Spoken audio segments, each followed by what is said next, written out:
مردن رو الان همه دیگه اینو میدونن، در یک سیستم پیچیده، اصلا در بدن انسان، نگیم هر سیستمی، بدن انسان سیستم پیچیده است. مردن یک رویداد نیست، یک فراینده. نگاه نکنید که پزشکی قانونی نگاه میکنه یا مثلا که دیگه میگن ساعت مرگ فلان بوده. مردن آغاز میشود در یک مدت زمان اتفاق میفته. یه تعبیر خیلی جالبی که من توی کتاب پزشکی قانونی میدم خیلی جمله جالب بود.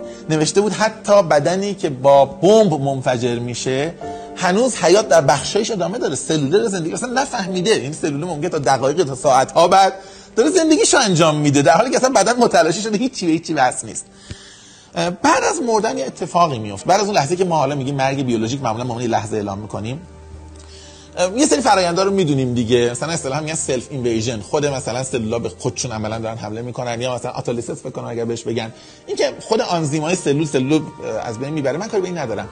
یکی از فرآیندهایی که وقت مرگ اتفاق میفته بعد از اینکه ما مردیم، حالا تصویر دراماتیک ما داریم، میگن رفتی تو مثلا تو قبر گذاشتنت مار و مور میاد میخوردت، ولی ما میدونیم بخشی از این ماجرا اینه که همون باکتریایی که توی روده ما بودن، توی معده ما بودن و داشتن غذای بیرون رو هضم میکردن، یه نگاه میکنه خب غذا نیومد، میدونی ما وقتی چیزا هضم کنیم، هر کی زیر پاشو نگاه میکنه میگه خب حالا فعلا همین بافت روده و معده که حتما همینو شروع کنم هضم کردن.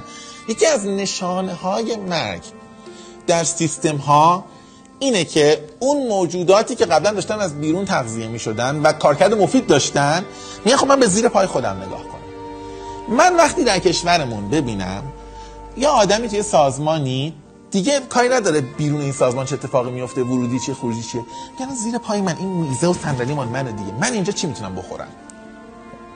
من میگم سیستم مرده. ممکنه بمب منفجرش کرده کسی نفهمیده، ممکنه جنازه رو زمین افتاده کسی نفهمیده.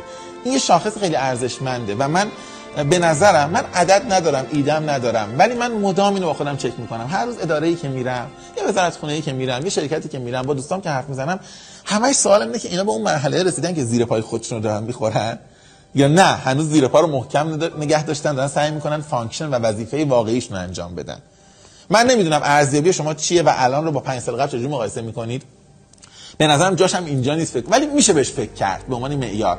و به نظرم تک به تک آدم‌هایی که یواشاش به زیر پاشون نگاه میکنن، من تو این پست چی کار میتونم بکنم، من تو این 4 سالی که اینجا حق امضا دارم چی میتونم بخورم، من با این شرکتی که عضویت مدیرم 60 سال بعد نباشم چی کار میتونم بکنم.